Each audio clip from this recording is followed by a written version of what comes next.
McAllen, Texas, get in a van, and then ride across the border about an hour or maybe 30 minutes down to Rio Bravo, Mexico, in the state of Tamaulipas.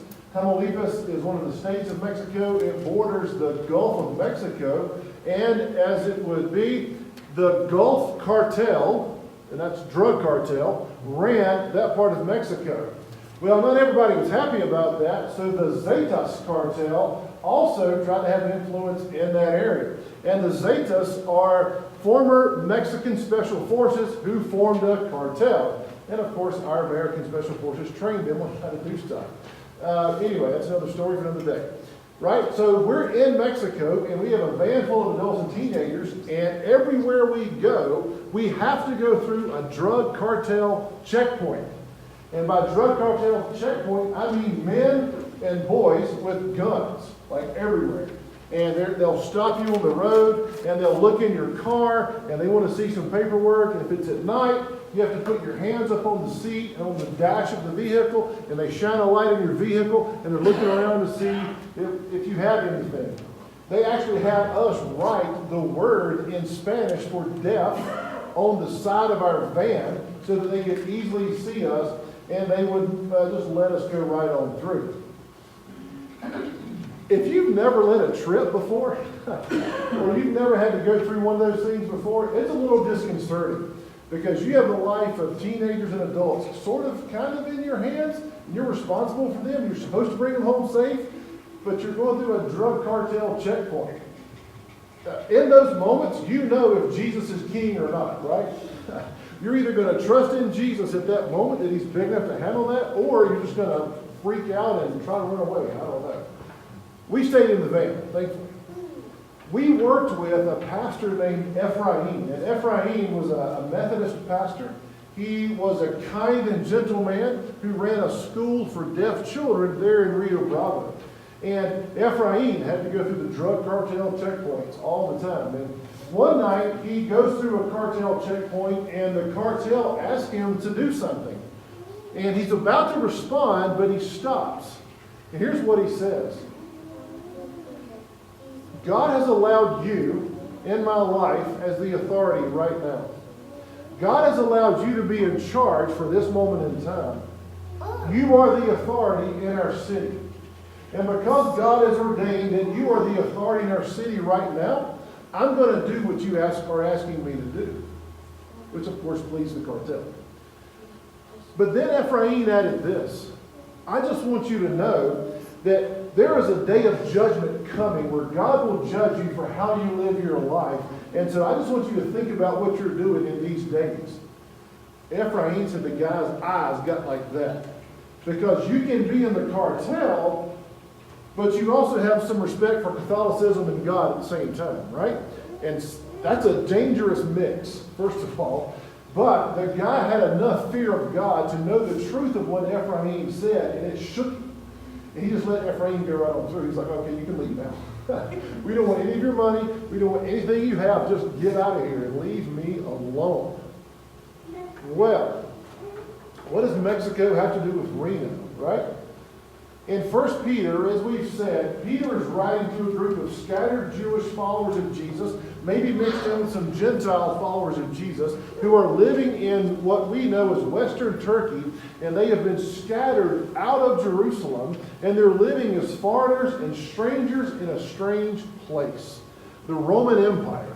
And Caesar is in charge of Rome, and likely Nero is the emperor in charge of the Roman Empire at this time. Probably Peter has not yet been through the difficult persecution that Nero would later unleash on the followers of Jesus, where he would light them on fire and use them as torches along the road in the Roman Empire. Nonetheless, they are experiencing some difficult circumstances. And Peter writes in chapter 2, in what we call verses 13 through 20, and he says this, for the Lord's sake, submit to all human authority, whether the king as head of state or the officials the king has appointed. The king has sent them to punish those who do wrong and to honor those who do right. Verse 15, it is God's will that your honorable lives should silence the ignorant people who make foolish accusations against you. You are free, yet you are God's slave, so don't use your freedom as an excuse to do evil. Respect everyone, love the family of believers, fear God, and respect the king. You who are slaves must submit to your masters with all respect. Do what they tell you, not only if they are kind and reasonable, but also even if they are cruel.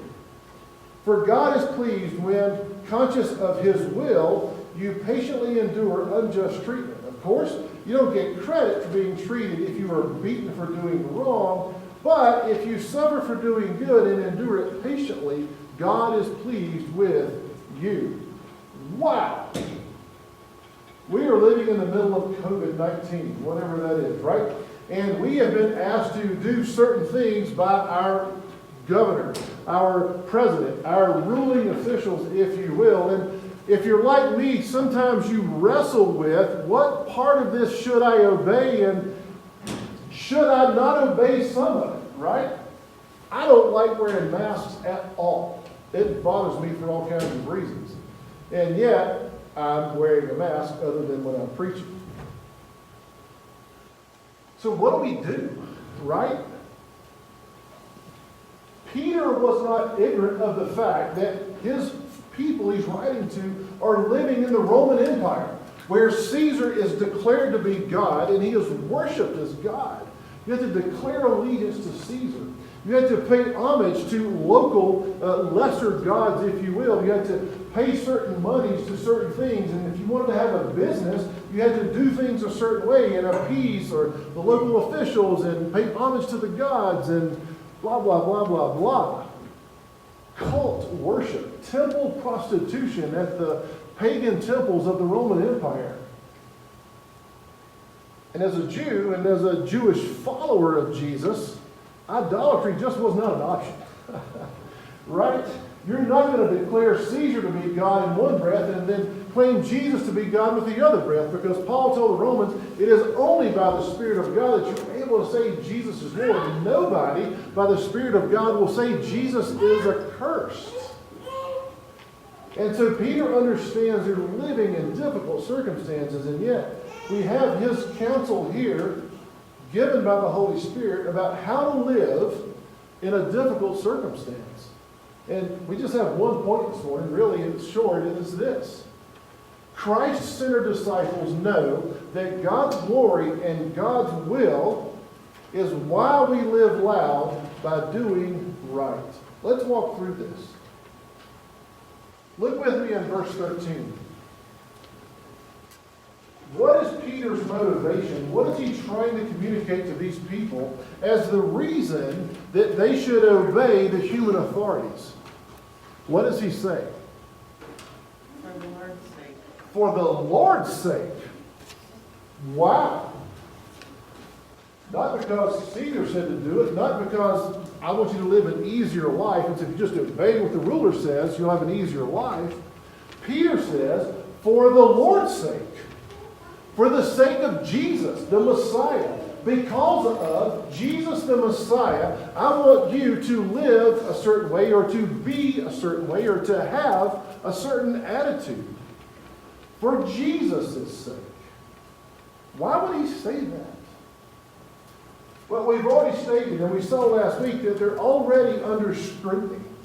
Because they're Jewish, and they follow Jesus, and they're strangers in a strange land. And so they're already being watched. And if you're not declaring allegiance to Caesar, you're probably going to draw some attention to yourself. As an example, earlier in history, you had guys named Daniel, Shadrach, and Meshach. And when Nebuchadnezzar said, hey guys, guess what? I'm going to build a 90-foot statue and we're all going to worship it when the music starts to play. 3, 2, 1, cue the music. And everybody bows down.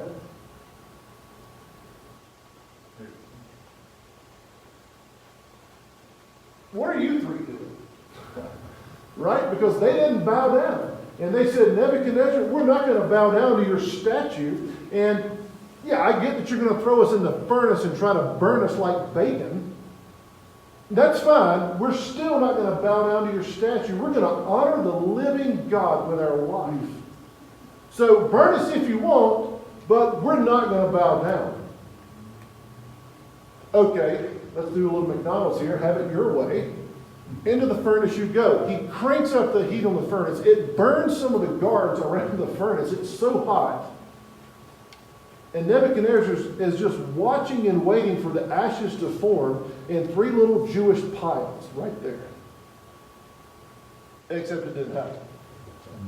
Because there's another in the fire with them. There is a 4th person in the furnace with Daniel, Shadrach, Meshach, and Abednego. That's a whole other sermon. The point is this.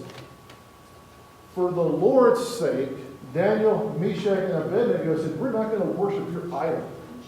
Period. Kill us if you want to. We're going to honor God.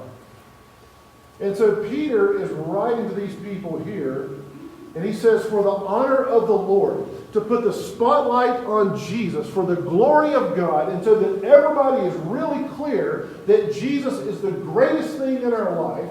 He's our greatest treasure, and from him we get our greatest pleasure. We're going to live a certain way according to what Jesus wants us to do. Peter was around in Matthew chapter 22, what we call Matthew 22, when some person asked Jesus this question. Jesus, Rabbi, I got a question. Okay. Jesus, who, or not who, but should we pay the tax? This particular tax that Rome wants us to pay, should we pay that tax?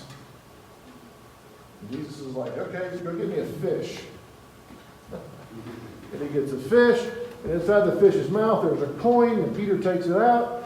And Jesus goes, well, whose image and likeness is on this coin? And Peter goes, well, Caesar. And Jesus says, okay, fine. You give to Caesar what belongs to Caesar, and you give to the Lord what belongs to the Lord. Okay. Clear. Is worship according to Caesar? Not according to Jesus, it's not. There's only one God, and we're going to worship him. And so Jesus understands this tension, right? You've got to honor God, and you've got to honor the state, the authority that God himself has put in place to punish evil and to promote or honor good. And so for the Lord's sake, for the Lord's glory, Peter says, this is how we're going to live. And so let's take a look at that this morning. What does he say in verse 13? About how we are to live. Well, he starts off with this. I want you guys to voluntarily line yourselves up in order, submit yourselves voluntarily to the authority of the government, to the king or to his officials or the head of state. Because basically the king is sent by God to punish evil and to promote good or praise those who do good. Now, Peter, let me tell you something, Peter. You don't know where we live, really. We live in the Roman Empire, and yeah, the Romans, right? And Peter, if you've not forgotten, there are some of us Jews that would like to see the Romans kicked out of town forever. There's this little group called the Zealots that are trying to make that happen. So, Peter, what are you talking about? Peter says, for the sake of the Lord, submit yourselves to the God-given authority in your life. At this time, it's the Romans. It's likely Nero, a cruel and wicked emperor. Submit yourselves to all human authority, whether it's the king or the officials he's appointed. Rome would send out little provincial governors to rule in different locations. And we see their history like with Pilate and other people in the New Testament. What does 15 say? Whose will is it that we live honorable lives? God. Man, if Peter was a boxer, like Mike Tyson, he hooks them first of all with, for the Lord's sake, and then he gives them the haymaker. It is God's will that you live such honorable lives among the ruling authorities, that in doing the right things that God says to do that are right, that you silence the foolish and ignorant accusations of people who don't understand what we're trying to do and how we're trying to live and why we do what we do. Peter says, live lives of excellence. Honor the king by how you live. Follow the Lord. Obey the Lord in such a way as you do righteousness that they look at your life and they want to accuse you, but they got nothing. Terry's life and Terry's lips match. Terry says, I'm a follower of Jesus. And then her life demonstrates that. And she does good according to what God says is doing good. And in doing that, Peter says, you're going to silence. You're going to put a mouth on the muzzle. You're going to muzzle the mouth of, or to make speechless those who falsely accuse you. That's the live loud part. We want to live loud by obeying what God says to do and by doing what God says is right. Loving our neighbor as ourselves. Being kind to one another. Forgiving one another. Going the extra mile with people. Being gracious to people. Kind to people. Loving people generously. Peter says it is God's will. It is God's purpose and God's desire that you live such an honorable life. Because the fact of the matter is this, folks. Jesus is our audience. I don't come here on Sunday morning to please you guys. I can't please you guys, first of all. And you can't please all the people all the time anyway. Right? So why try? But I tell you who I am here for. It's Jesus. Because one day in the judgment, I'm going to have to stand before him and give an account for my life and what I did on behalf of him. And was I obedient to him? And it is God's will that I do right according to what he says is right. And so I'm here to please him. And Peter says, guys, live your life in such an honorable way that it puts a muzzle on the mouth of your accusers, and they are speechless in their accusations. We want to obey Jesus. Our actions speak louder than our words. I have a friend who, within the last year to 18 months, has become a follower of Jesus. And as my friend was in the process of figuring out some of what that means, they have a coworker who is like just boldly says, I'm a Christian. And yet, who gets drunk every weekend and sleeps around with anything that'll move. And she went up to him one day and said, this is a quote, dude, you're confusing me. Because you say you love Jesus and follow Jesus over here, but I know you're chasing girls over here and getting drunk every weekend. What's up? Wow. Talk about in your face. Our actions speak louder than our words, right? And Peter says here, guys, your actions are going to demonstrate that you are citizens of heaven first and citizens of the state second. And so I want you to honor the king, respect the king, fear God, and respect the king, verse 17.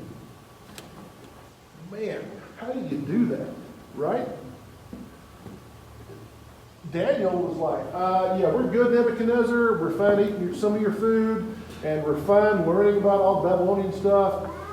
We are not bowing down to that idol. You can kill us if you want to, but we're going to honor God. So at some point, there comes in this point of tension where we have to decide, am I going to follow Jesus all the way, even if it means my death, if the state asks me to do something that is contrary to the written, clear teaching of God's Word? In China, before they baptize people, I have been told that they ask the person about to be baptized, are you willing to die for Jesus Christ? Wow. I think that would silence some mouths if we did that in America. Our actions speak loud. And Peter says here, guys, live this honorable life. Submit yourselves to all human authority, to the king or the people he sends out, and fear God. Respect everyone. Love the believers, verse 17, and respect the king. And then he addresses slaves in verse 18, 19, and 20. Rome had slaves, of course, and usually when I hear the word slave, what comes into my head is the Civil War in America, or the war between the states, or as the South says, the War of Northern Aggression. And all of that comes, all that slavery stuff. It looked something like that in Rome, but sometimes servants had a pretty good life in Rome, or slaves had a good life in Rome. And Peter says, look, guys, you who are slaves, you follower of Jesus Christ who is a slave, obey or submit to your masters with all respect. Do what they tell you, not only if they are kind and reasonable, but even if they are cruel. For God himself is pleased if you suffer patiently for doing what is right. Following Jesus is not going to make you probably on the cover of a Time magazine as their person of the year. Following Jesus is probably not going to get you in People magazine's 100 most beautiful people. But it will get the attention of heaven itself. Because God is pleased when our obedience results in his glory, and we're doing it according to his will. And so how do we live that out in Reno? When our governor says, well, y'all can't meet church. Okay, what does that mean? Well, here's what it means. You can only have 10 people together at one time. Thankfully, that was all across the board.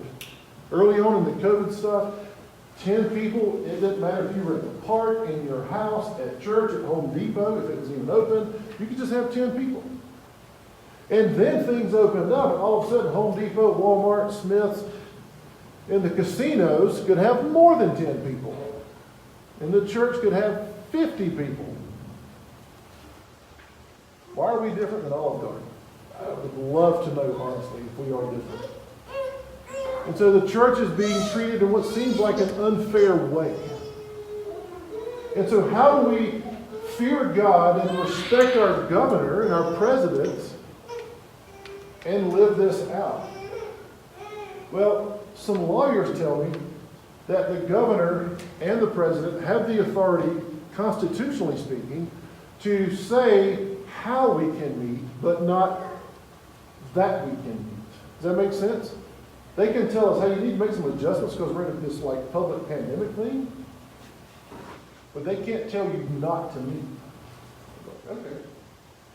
So, do y'all feel this tension that we have right now? This back and forth, mask, no mask, 10 people or less, or 25 people or whatever? I mean, we're here today, 25 people or less, because we're trying to honor the Lord and submit to the authority.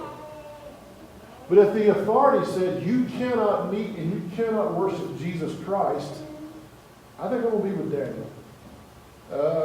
Okay, whatever, you decide that. Peter said something like that in Acts chapter 4.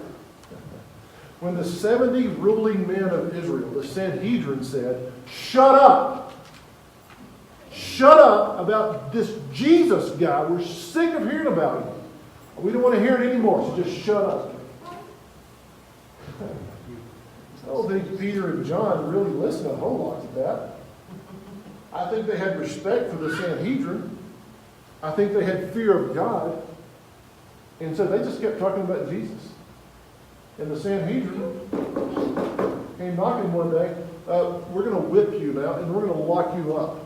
It was the Sadducees. Thank you. And so they did. They beat him, they locked him up. And they let him go and said, shut up! And Peter looks at them and goes, guys, here's the deal. You decide if it's better for us to obey God or obey man. But as for us, we're going to obey God because we cannot help but talk about Jesus the Messiah. So do what you want to do with us. And they just kept right on talking about Jesus. There comes a point where fear of God outweighs what the state will say for us to do. And at that point, literally, are you willing to go as far as giving your life for the cause of Christ? And if the state ever comes in and says, you cannot worship Jesus, you cannot gather as a church, are you going to obey them or obey Christ? I wrestle with this like daily. I don't know if y'all do or not, but it is a tension back and forth. In your bulletin is a handout. It's part of a statement that John MacArthur sent to Governor Gavin Newsom in California about a month ago. It was on Friday, July 24th. It's referenced in your bulletin there in the insert. And basically in those 3 paragraphs, which is from a longer document that MacArthur wrote, here's what MacArthur basically says in paragraph number 1. Jesus is king, and we're his subjects, and we're going to follow him, period. Second paragraph, he goes on to talk about how, like, you're saying this, but we're, here worshiping Jesus. And then in the third paragraph, he basically says the government has overstepped its boundary in trying to tell the church how she can meet. And for John MacArthur and Grace Community Church, he said, we're done. Jesus is our king, and we're going to follow him no matter what the state of California says. And MacArthur did it with respect. He did it with gentleness and with kindness. And he basically says in that last paragraph, we're going forward with Jesus, period. Not everybody was happy about that. Some lawsuits followed. Some other godly Christian people wrote and said, Dr. MacArthur, I think you've gone too far here in what you're saying. And I'm just hearing Reno going, yeah, that's MacArthur, and go Jesus, and then like these verses and Romans 13, and I'm like, oh, what do you do with that? And I guess we're doing it now, right? I don't like wearing a mask, but if I can wear a mask and gather with God's people, I'll wear a mask. You haven't told me that I can't worship Jesus. You just said I need to wear a mask while I'm trying to do it. Okay, fine, I'll wear a mask. If I have to have 25 people or 10 people, or if I have to use Zoom, I don't care. I'd prefer this over Zoom, don't get me wrong. But we're going to make disciples, and we're going to follow Jesus, period. And if it ever comes to a point where the state says you can't worship Jesus, I'm just going to go like, yeah, I'm going to worship him anyway. Do what you got to do. Because Jesus is the king that I fear the most. And Jesus is the king that I respect the most. And I'm a citizen of heaven first and a citizen of America second. And I will wave the Christian flag before I wave the American flag. Because at the end of the day, as we saw last week, in the day of God's visitation, I've got to answer to Christ. The one who has flames of fire, who looks into my soul, and who knows me for who I really am. Either I'm going to follow him or I'm not. And it's hard, right? We have an election coming up. I think some of this code stuff will change with the election. I might be wrong. But it doesn't matter, ultimately, what COVID does or who sits in the White House. Because Jesus is on the throne. And Jesus is still the king. And so, I can be upset with Donald Trump or Joe Biden or Steve Sisolak. But as a believer in Jesus Christ, I have been bought with a price. I no longer belong to myself. And I may have my opinion, but the Bible says to respect the king and pray for those in authority, that we may live a tranquil and quiet life. I'm going to do that. I'm going to keep my mouth shut, and I'm not going to vomit on social media about the election or the politics of it. Man, in America we have rights, right? And so we have the right to do this, and we have the right to do that, and if you mess with me, well, you violated my rights. The believer in Jesus is owned by Jesus. We have been bought with a price. And so while we may have rights, our ultimate allegiance is to Jesus. And sadly, the church in America is known for what we're against. We're against this, and we're against that, and we're against that, and these, and those, and them, and theys. And what are we for as a church in America? I'm for loving people as I love myself. I'm for loving God. I'm for loving generously and helping people and being kind to people and telling people the truth and doing it with grace and calling them to obedience and warning them of the day of judgment that's coming and inviting them into the kingdom as followers of Jesus, because I'm a citizen of heaven first and a citizen of America second. And in closing, I didn't demonstrate that really well last November. We were in South Asia, and we had flown on a particular airline that allowed us 2 free bags, 2 free check bags into the country. Woo! Which is great, because we got a lot of stuff as gifts for some people over there. On the way out of this particular country, we get to the airport about midnight, and we're checking in, and the airport employee says, well, you need to pay for this second bag to get it home. I was like, wait, what? Maybe there's a language thing going on here. You let me bring 2 bags in for free. Why can I not take 2 bags home for free? He said, I don't know. This is what it says here on my computer screen. I said, but it's the same airline and it's their policy. Well, no, you can look at my computer screen. And so he turned the screen around and I looked at his computer screen, and sure enough, there's a charge for a second bag. And then they showed me a picture of me a few hours earlier in a particular place in their country. And I thought, oh, you're trying to scare me now. But I certainly am not scared. So now I start pushing back a little bit. And it goes from a financial issue and an airline issue to oh, you're just trying to mess with me, so I'm going to mess with you back. And then it went beyond that. And I could see that he was serious, and I think he could see that I was serious, and somebody's got to give, right? And so what happened is the American Jim came out, and not the Jesus Jim. And those are different. Because as an American, doggone it, I got rights. And because we're a guilt innocence culture, this guy, this airline, is guilty of not doing what they said they were going to do and give me 2 free bags home. And so I got rights. And so I pitched a little tantrum at midnight in a South Asian country. And Nikki's watching me the whole time. She's just like, yeah, whatever. Fine. I'll pay for the bag. Then I changed my mind. Nope, I'm not going to. You know what I did in my tantrum? I opened up suitcase number 1, I opened up suitcase number 2, and I took contents of number 2, and I put it in number 1, I zipped it up, set it on the scale, and sent it through. And I left bag number 2 sitting at the counter right there in front of that guy. Sir, you can't do that. Oh, yes, I can. You won't let me take it? I'm going to leave it right here. And I walked off. By the time I got to Seattle, which was a lot of hours later, yeah, Lord, I blew it. I screwed up, God. Because I didn't honor the King. I didn't honor what you tell me to do here, and I'm sorry. And I ask for God's forgiveness.